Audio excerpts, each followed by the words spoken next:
Apakah Indonesia merupakan khilafah dan presidennya, presiden kita Jokowi merupakan Amirul Mukminin? Ya. Ini belakangan banyak diributkan. Yang meributkannya salah satu dari dua orang. Yang pertama dari orang-orang yang berpemikiran menyimpang, dari kalangan Hizbut Tahrir atau Ikhwanul Muslimin, dan semisal dengan itu yang paling ribut itu. Dan yang kedua, dari kalangan sebagian penuntut ilmu, tapi keliru di dalam memahami. Keliru di dalam memahami. Orang itu kalau berbicara, itu dilihat sudut berbicaranya di mana. Jadi kalau di konteks keabsahan sebagai pemimpin, haknya sama sebagai khalifah, sebagai Amirul Mukminin, iya presiden disebut khalifah, disebut Amirul Mukminin.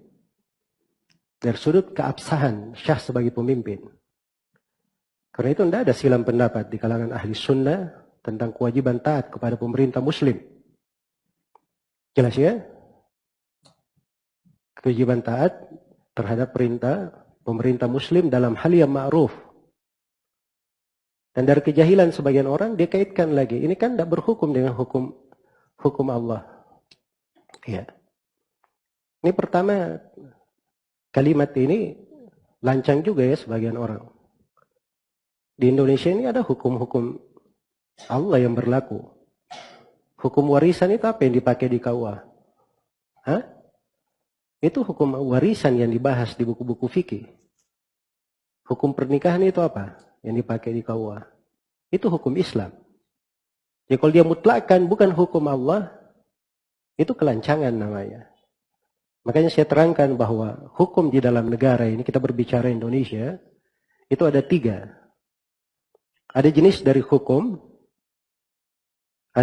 hukum, itu harus dipastikan.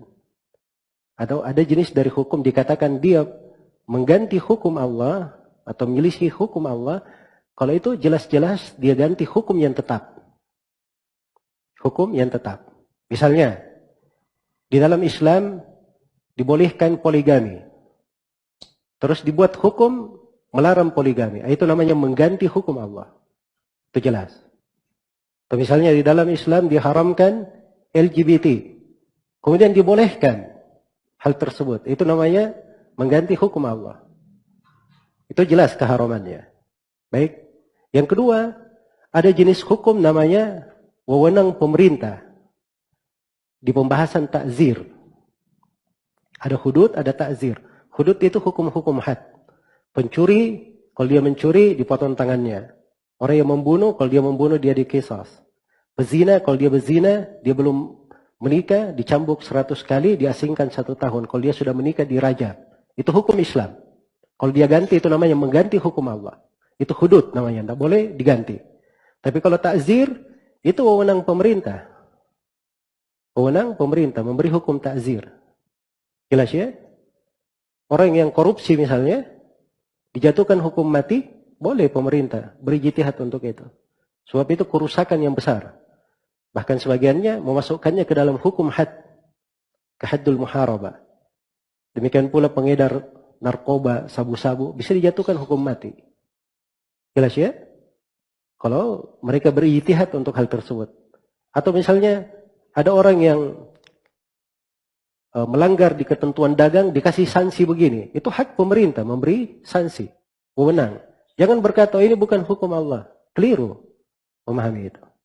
Terus yang ketiga, ada namanya kebijaksanaan pemerintah diizinkan di dalam syariat. Karena itu ada kaidah namanya, tasarruful imam fir ra'iyah manutun alal maslahah. Tindakan seorang pemimpin pada rakyatnya itu dibangun di atas kemaslahatan. Jadi boleh saja pemerintah itu melihat maslahat, membuat hubungan bilateral dengan sebagian negeri kafir.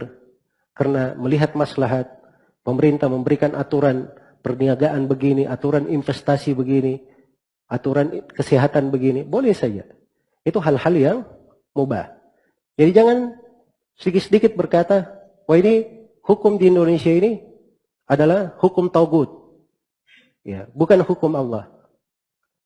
Terus seenaknya saja, yang paling lucu, paling fasih dia bacakan ayat. Wa man lam yahkum bima anzalallah faulaika humul kafirun. Baca lagi ayat setelahnya. Faulaika humul dhalimun. Dua ayat setelahnya. Faulaika humul fasikun.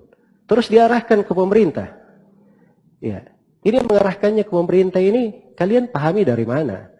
Ayat itu tidak dikatakan pemerintah mana saja yang tidak berhukum dengan hukum Allah, dia kafir. Dia zalim, dia fasik. Tidak ada ayat berucap seperti itu. Di ayat dikatakan siapa yang tidak berhukum. Siapa itu? Semua orang.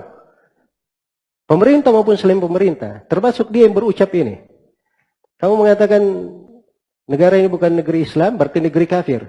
Hukum di dalam Islam, kalau kamu berada di negeri kafir, kamu harus berhijrah ke negeri Islam.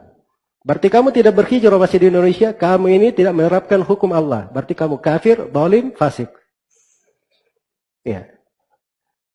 Dia tidak pernah pikir dirinya, pandai saja terhadap orang lain. Dia tidak mengerti konsekuensi di belakang kalimat-kalimat. Jelas ya? Ini kekeliruan di dalam memahami. Adapun penggunaan kata khalifah, kalau ditlakkan secara khusus di semua sudutnya, ya memang khilafah itu ada keterkaitan dengan masalah dia berhukum dengan syariat, ada keterkaitan dengan masalah dia adalah seorang pemimpin dari Quraisy, ya dan sebagainya. Tapi kalau pemimpinnya misalnya bukan Quraisy, apakah dia tidak ditaati?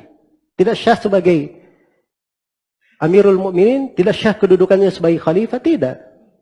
Nah, itulah yang dibahasakan. Saya itu bawakan ucapan Imam Ahmad, ucapan Imam Syafi'i, dan para imam yang lain, kesepakatan ulama di dalam hal tersebut tentang syahnya pemimpin walaupun berkuasa dengan cara yang keliru.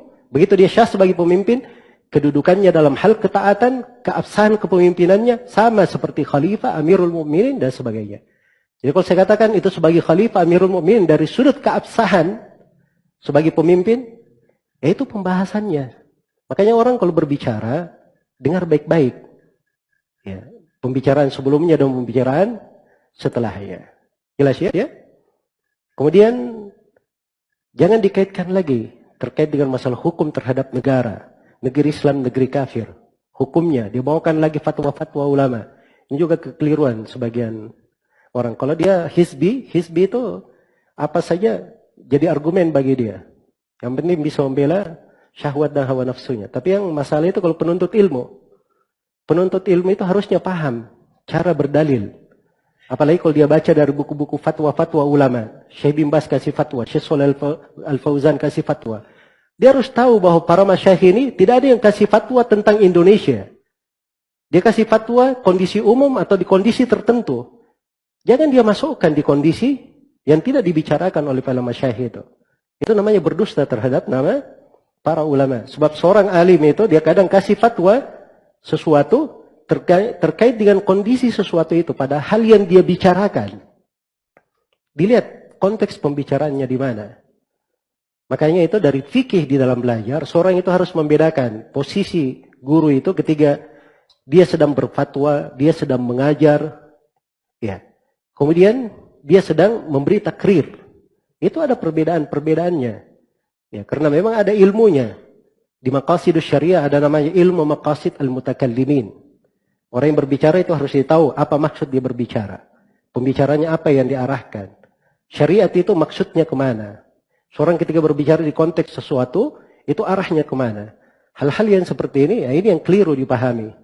Karena itu dari kegaduhan, saya lihat di belakangan ini, dari sebagian para penuntut ilmu, baru belajar sedikit, baca fatwa Syekh bin Baz, oh ini, Syekh bin Baz berkata begini, berarti kamu menganggap Syekh bin Baz jahil. Memberi konsekuensi apa? Berat. Padahal tidak ada yang keliru. Orang yang berbicara tidak salah, Syekh bin Baz juga tidak salah fatwanya. Yang keliru ini, si jahil ini. Di dalam apa? Memahami ucapan-ucapan para ulama. Semoga Allah Subhanahu wa taala memberi taufik kepada semuanya dan semoga Allah Subhanahu wa taala selalu membimbing kita semua dengan ilmu yang bermanfaat. Ya, di posisi-posisi fitnah itu sebenarnya mudah. Ya. Ada namanya al-muhkamat. Ada namanya al-mutasyabihat. seorang ahli sunnah itu, kenapa dia belajar akidah? Supaya dia tahu ya muhkam itu apa. Yang disepakati oleh ulama itu apa. Jadi itu pegang dulu. Kesepakatan ulama di pembahasan akidah yang tidak ada silang pendapat, pemimpin yang sudah syah memimpin dan dia adalah seorang muslim, itu syah kepemimpinannya. Jelas ya? Kalau datang syubhat dari arah ini, negara bukan negara Islam, hukumnya bukan ini, itu anggap semuanya syubhat-syubhat. Asalnya yang muhkam kita pegang. Adapun yang ini, kalau tidak jelas, nanti kalau ketemu dengan orang yang berilmu, tanyakan. Nanti orang yang berilmu akan terangkan. Tapi kalau dijatuhkan dirinya kepada syubhat, ini membawakan ucapan ini, membawakan ucapan ini, itu keliru cara memahaminya. Bukan begitu cara seorang membimbing diri di atas ilmu syar'i.